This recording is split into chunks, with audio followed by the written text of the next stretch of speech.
ngayon, mga 83. Kasi, kasi ang sa akin estimate, ang sabi ni tatay, anya Kikoy, kayo anya si Bobby, wala pang 2 taon ang pagitan.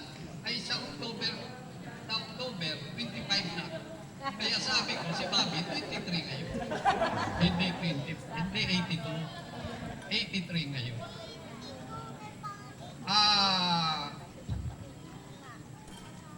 Gusto ko lang masabi ni si Bobby, ito ay galing sa mahirap na pamilya. Pinaganak dun sa isang baryo sa Lagunoy. Nag-aral siya. Nung mag-aral ng 5 to 6, kasi wala man 5 to 6 sa baryo namin, nag-working student siya. Nagtira dun sa tiya namin na mga mabait na taga Lagunoy. Natulungan siya hanggang nag-high school sa Guha. Working student siya at nagtira din dun sa sa tiya namin sa Guha. Siguro kung kilala ninyo si Monsignor Villesa, yung kapatid nun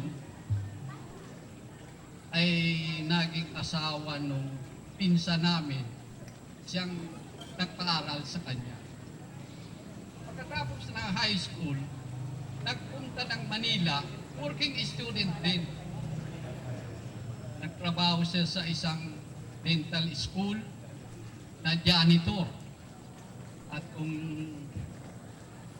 nagkaroon na siya ng pag-ibig, ay pag pinuntahan siya ng kanyang girlfriend na General Robert, ay nagtatago siya. Kahit janitor ay yung naman yung bayaw ko, si Mila ay anak ng doktor yun. Siyempre, ay may kabuhayan. Kaya, kung siya ay janitor, kaya siguro. Pero ganun ang mahirap. Nakuwi siya pagkatapos niya ng high school, ng college sa dentistry, sabi ko, sa Panganiban na siya magpunta. Kasi kung dun sa amin, mag-practice siya ng dentistry, baka walang magpabunot sa kanya kasi mahirap kaya hindi siya magpabunot dyan. Ay dun sa Panganiban, hindi kami kilala. Kanyang pagmahal sa Diyos, minahal siya ng mahal na Diyos. Kaya siya nandito, nandito tayo, nakita natin kung gaano ang pagmahal sa kanya nandoon. At siguro, sana bigyan pa siya ng mahabang buhay para makita niya yung mga apo niya na magkaya sa kanya. Ang tingin ko nga ay yung mga anak ay sinusunod ang kanyang gawain, yung kanyang sinimulan. Sana patuloy hanggang doon sa mga apo. At sana matulungan itong community natin. Salamat.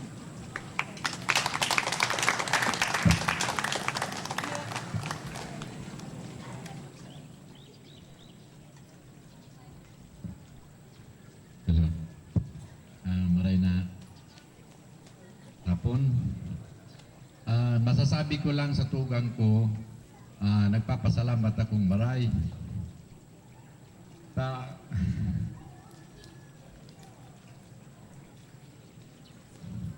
Ano man na oras na maapod ako sa iya.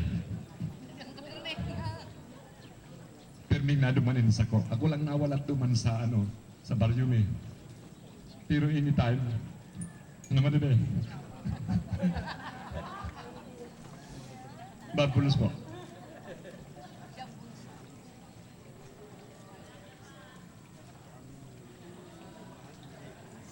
tuturing ko itong parang tunay kong kaibigan.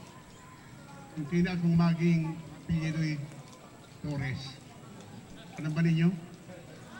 Kung siya galing sa Amerika, kung kayo magkita, sabi sa akin eh, Kub ang tawag niya sa akin eh, maaari pangibigan mo yung nanay ng girlfriend ko, Amerika. Hindi kayo tatawagan namin mama. Hindi ko lang ang daddy. Siguro kung natuloy yun, nagpalit na ako ng apelyido, hindi na Pardo, kundi Torres. Kahit ang apelyido ko hindi Torres, ako ang isa sa maswerteng tao dito sa Camarines Norte. Bakit? Una sa lahat ay aking kaibigan ko ang aking sila Brand. Dahil sa pagkakilala ko sa kanya, hindi ko na siya nakalimutan. Nakilala ko ang mga Torres dahil doon sa aking kayaw na si Dr. Regala, isang dentista din. Siya nagpakilala sa akin sa mga Torres. At nung ako'y magkakandidatong vice governor yata kung gobernador, napili ako ng isang ikakandidato ko sa Panganiban bilang alkalde na ilalaban ko kay Padilla. Yung mga pisang ko sa Panganiban, sila Doring Napardo, sila Duming, at kung sino-sino pa, walang ibang itinuturo sa akin kung hindi ito si Bobby. Ngayon, hindi tagal akong pakiusap, pumayag siya, kahit siya yung naging kandidato ko. At dahil lamang sa siguro parehong swerte namin, hindi siya nanalo, ewan ko kung kayo nanalo noon. Pero ang masasabi ko ay, sa pagpili ko kay Bobby, pili ko sa kanya ay, tinanong ko muna yung mga pinsan ko sa Panganiban. Marami akong tinanong na tagapag. Sabi sa akin, tama ang iyong pinili. Yan ang pwedeng ilaban mo kay Roy Padilla. Palibasa siguro dinaya kami, kaya natalo kami pareho. Kasahan ko sana nung wala ng dayaan. Kung walang dayaan, siguro panalo ko. Babalik ko doon sa tudugtungan ko yung sinabi ng kanyang kapatid na buhay doon sa Punoy. Sasabihin ko naman yung buhay niya dito sa Camarines Norte. Totoo hindi kami nanalo sa politika. Pero, nahalata ko dito, isa sa mga pamilyang nagkakaisa, nagtutulungan, kaya't may planong isa ay yung lahat ng miyembro ng pamilya ay tumutulong. Magandang ehemplo yan at magandang filosofiya, magandang patakaran yan ng pamilya. Tulungan. Lakpan natin ang Torres family. Mahina ang palakpak.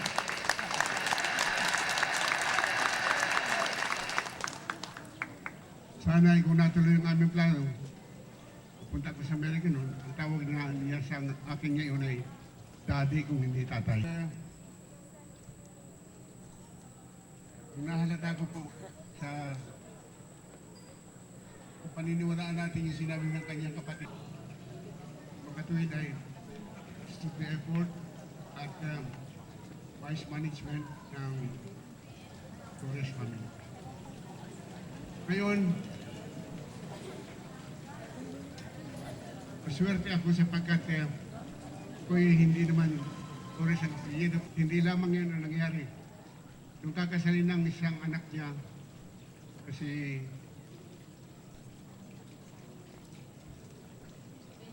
Benji, kung kinuha ng Ninong. At natatandaan ko pa, tuwing yung celebration namin sa Coconut Palace. Coconut Palace, no, may Dewey Boulevard. At sabi sa akin, huwag na kahawaan, baka daw tayo gabi kami. Maraming po salamat sa inyong lahat at inaasahan ko, pagbibigyan ta pa ang aking kumpadre ng mas marami pang mahabang buhay upang may pagpatuloy niya ang hikayat sa kanyang mga anak at sa kanyang mga apo na maging successful din sa buhay. Yan lang po at many more birthdays and may God always bless you whatever you do. Bless us, O Lord, for these thy gifts, which we are about to receive from thy bounty, through Christ our Lord. Amen.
Mga singles per crack.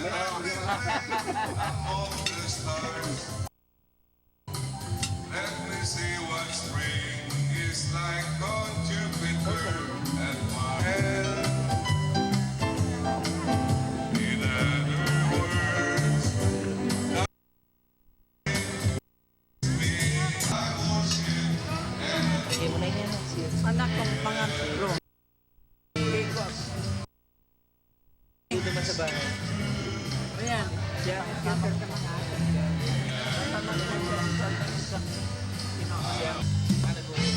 Makakaedad na naman ako kayo. Pang ilan yun? Kamusta siya? Wag lang palagi. Makakailan kapag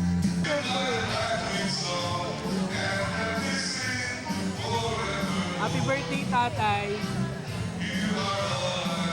Ay, batiin mo si tatay. Sabi mo happy birthday. Happy birthday.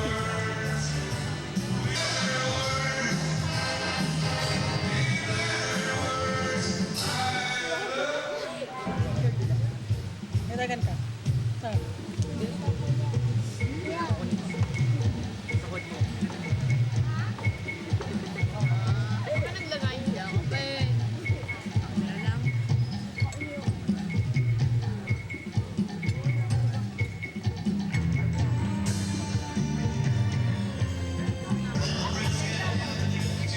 Tagal na lang natin. Meron pang mga candles doon. Kasi wala rin kami sa lahat ng sabay. Okay, pang mga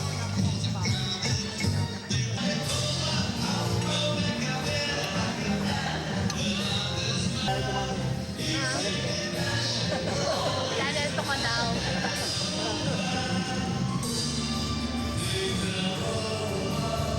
Balik ka na kayo.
Swing was never waiting for us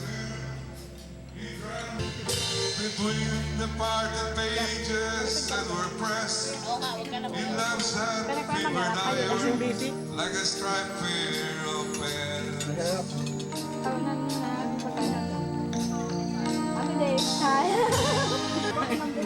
Ay, oo nga. Mami, ako lang ako, mami. Baka magalit na.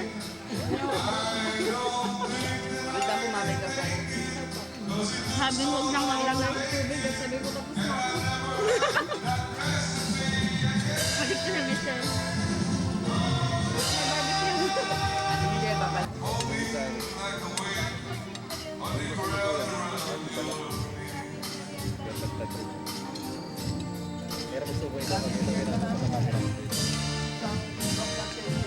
The birds like the babies in your hands, and the old men playing checkers by the green.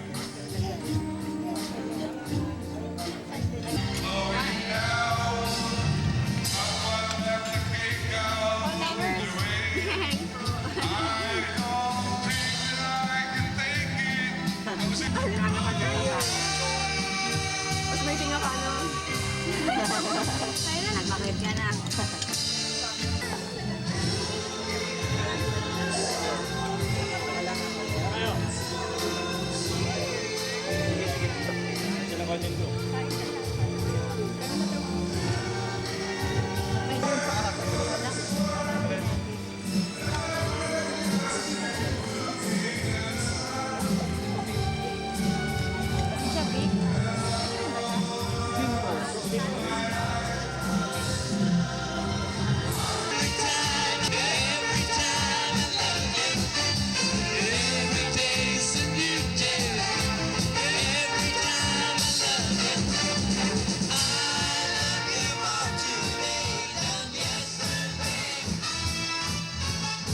Kung akala